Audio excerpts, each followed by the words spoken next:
There was a lot you could say about Paw Patrol police officer and squad leader Chase. You could say he was a natural leader, brave, daring, athletic, popular, friendly, and even childish at times, but he'll vigorously deny it. Of course, one word all his friends always said that came to their minds was workaholic. It wasn't that Chase didn't know how to have fun or even relax, but did tend to get too caught up in acting as a professional at times to the point where he often forgets when he didn't need to. Whether it was training, patrolling, planning new team tactics, testing equipment, or even cleaning the lookout up, Chase had a bad habit of getting too caught up in the moment. Thankfully, Marshall was always there to drag his sorry butt away from duties and towards town where the two could relax. "Come on, Marshall, did you have to drag me by my tail in front of everyone?" asked Chase, glaring at his best friend. "Would you rather have me use the rope?" asked Marshall, grinning as the two stopped at a corner as the crossing light turned red. "Besides, you were driving everyone stir crazy with your antics." "All I was doing was making sure the lookout was secure. We did have a break-in last month after all," replied Chase, huffing. "That was just Callie chasing after Chicoletta who took her mouse toy," giggled Marshall. Chase sighed, walking ahead of his best friend as the light signaled to walk. "Okay, so maybe I was a bit overworked." "Yup, and so here I am to bring you out to town for some fun," said Marshall as he led Chase to the center of town where they walked under a giant banner that read, "Town Flea Market." Thankfully, it didn't have real fleas for sale, but trinkets and goods you normally didn't find in stores that people were giving out for free. "Whoa, look at all the cool stuff," replied Chase as he walked over to one booth that held widely shaped glasses and vases. He made a few funny faces in front of them before spotting Marshall near a magic shop that was selling all kinds of magician gear. The dally waved a wand that he picked from a hat full of them, and out came a set of fireworks that spooked the poor pup into the air and landed on the hat tail first. The wands all activated, sending Marshall flying into the air with cracks of fire and sparkles behind him as he landed in front of Chase. Opening his eyes, he giggled and said, "I'm good, just having a sparkle of a time." chuckled Chase, shaking his head. "Come on, Sparkle Butt." He pointed to Marshall's haunches, which were covered in sparkle dust that the Dalmatian shook off. "Let's see what else is around." The two pups continued onward until they were in the center of town, where Mayor Goodway was handing some balloons to some children before wishing them a good time. She spotted the two pups before smiling at them. "Ah, Chase! Marshall! So nice to see you! How are you enjoying Adventure-Based Flea Market?" "It's pretty cool, Mayor Goodway," replied Chase, watching the happy folks pass by. "I've never seen so many booths before." "Well, we had a few visitors from out of town decide to come in and put up some of their stands. We even have a dog with her own stand nearby," replied Mayor Goodway. "Really? A dog stand owner? We gotta see that," replied Marshall, barking with excitement. "Sure, she's down that way and to the left. If you see anything you like at her shop, or any others, please let them know to forward the bill to me," replied Mayor Goodway. "You don't have to do that for us, Mayor," replied Chase, blushing from such a kind act. Marshall was just as equally red as he nodded his head in agreement. "Nonsense. After what you pups have done for this town, I would be honored. Now, if you excuse me, I need to see how Chicoletta is doing at our booth," replied Mayor Goodway. "You have a booth, Mayor?" asked Marshall. "Oh yes, I have a rare set of corn kernels from around the world. I thought it would be best to let Chicoletta handle that while I gave these balloons. See you around," she replied before walking away with a wave. The two friends looked at each other and smirked. "How much do you want to bet that Chicoletta is eating half of those kernels by now?" asked Chase. "Only half? When it comes to corn, Chicoletta is like rubble at a buffet table," laughed Marshall as the two made their way in the direction Mayor Goodway told them. It didn't take them long to discover the booth, and it was quite an eyesore. It was a full-on black tent with purple symbols on it that neither pup recognized. Entering inside, the two found themselves shivering as if they walked into a sudden chill that made it feel 20 degrees colder inside. Unlike the artifacts outside in the other booths, the stuff inside here was creepy. There were strange dolls, china pots that were in various designs, books that were old, moldy, and hands with eyes in them. 3 marionettes hanging from strings above, strange glowing orbs with smoke or lightning in them, amulets and crowns of Eastern design that looked both heavy and mystical. It was like entering a dark realm of mystery. Maybe we should leave, replied Marshall, shivering and shaking in the knees. This place is giving me the creeps. Yeah, replied Chase, feeling just as uncomfortable. However, before they could leave, they turned around and jumped in shock upon seeing an elderly English golden retriever with one pale eye staring at them with a toothy grin. Said set of teeth was missing a few too. She wore a purple cloak with the hood covering half her face as she strolled forward as if on smoke. Marshall and Chase looked at each other, both unsure of what to do as the strange elderly dog looked down at them. And what has fate brought before me today? 2 young pups? Oh, darlings. You come in here not knowing what fortune has in store for you, she replied. We were just leaving, replied Chase, nervously smiling. Leaving, replied Marshall. Oh, leaving so soon? You see nothing that interests you in Morgana's tent? She leaned forward. Nothing calling for you? Chase was about to say something when he felt weird, like there was a fuzzy feeling in the back of his head, a small tingle, something that was bothering him. Marshall instead spoke. We're not interested. Thank you. Goodbye. Marshall made his way for the exit, but just as Chase was about to follow, the pale retriever stopped him with her paw. No, there is something calling you. Be it fate or chance, you cannot prevent the wheel's sudden turn of your destiny. Chase looked at the grinning dog lady before looking to a nervous Marshall. I'll be with you in a moment. But it's okay. I'll be fine, replied Chase. I mean, she's just a crazy old dog lady. It's not like she can cast a spell on me.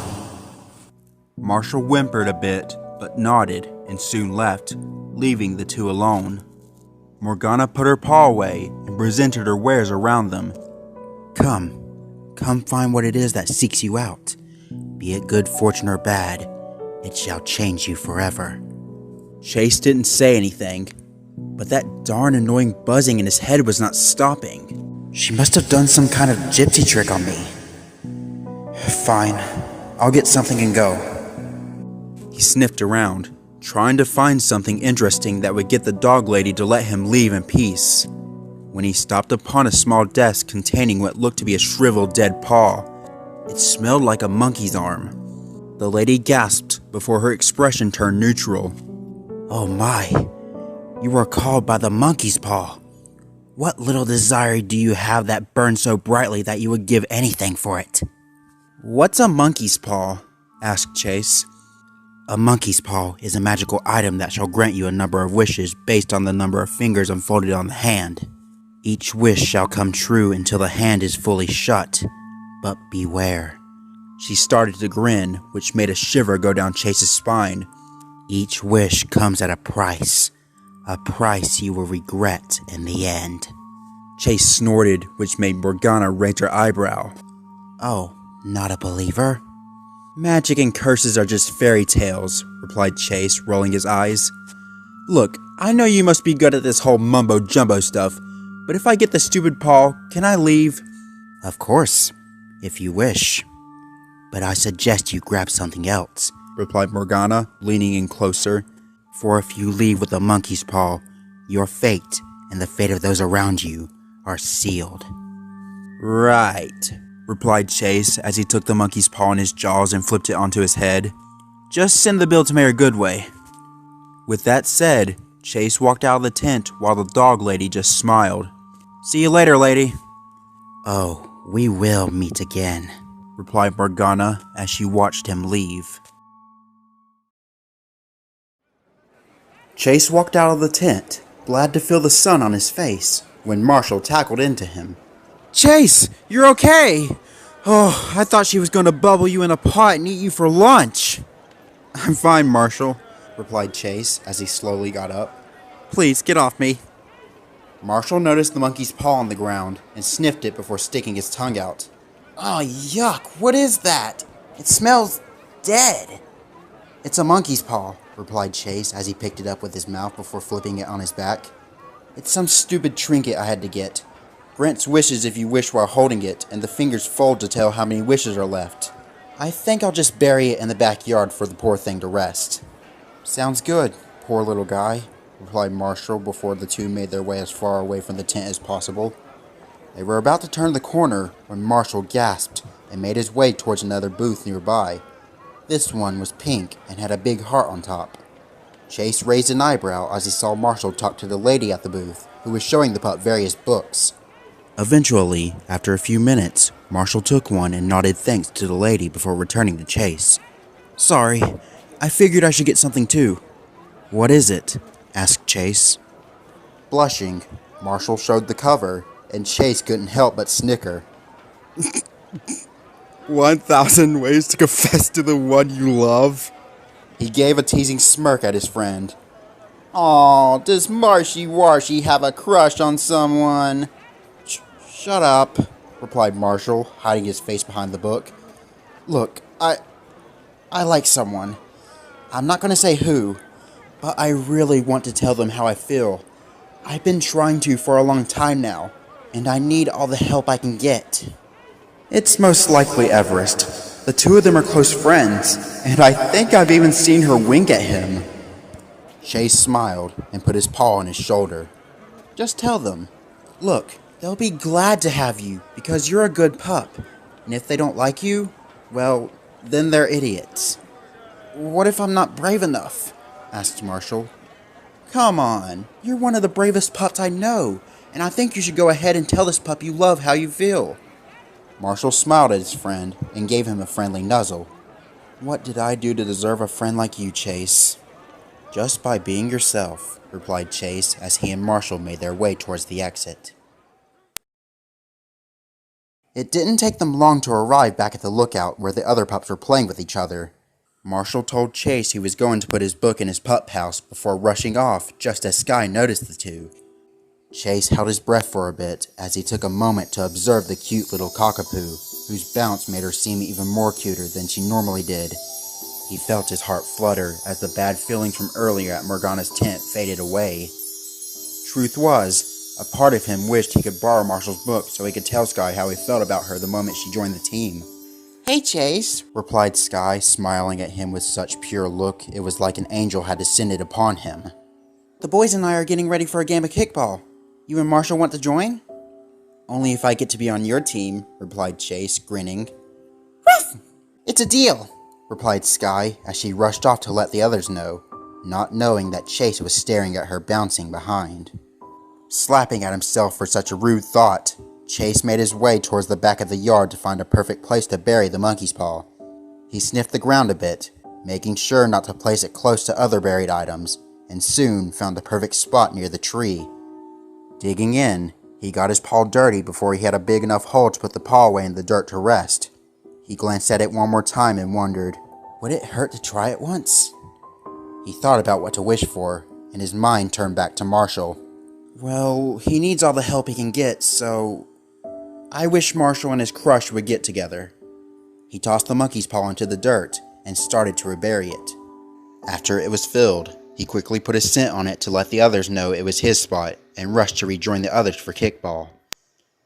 Unbeknownst to Chase, the paw had begun to fold one of its fingers.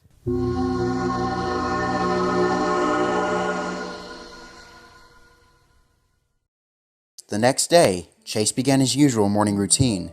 He jogged around the lookout, did 50 push-ups and crunches, practiced some pup foo katas, and a round of pull-ups on the swing. He started to drink from his water bowl near the swing sets when he noticed that Marshall was out early as well.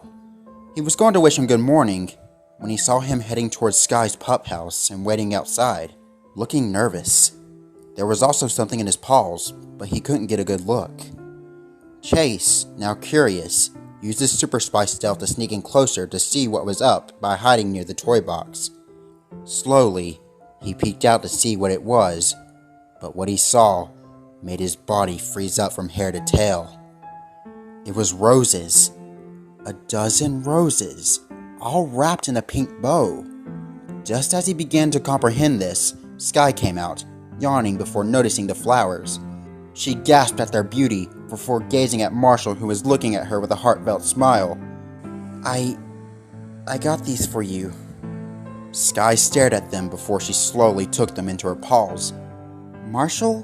What is this? Me being brave? He chuckled before clearing his throat. Okay, just like the book said. He took a deep breath and said, Sky, will you go out with me? In that moment, Chase felt his heart shatter. His best friend, the one who was like a brother to him, was asking Chase's crush out. Sky, the one who he had loved in his heart from the day he first gazed upon her eyes. A series of emotions flew through Chase. Shock that the girl Marshall liked was not Everest, but Sky. Horrified that his best friend was doing what he had dreamed of doing for years. Angry that he was even attempting to woo his crush. He was about to march out when what happened next made him all but fall into the darkest pit of despair. Oh, Marshall, yes, I'll go out with you.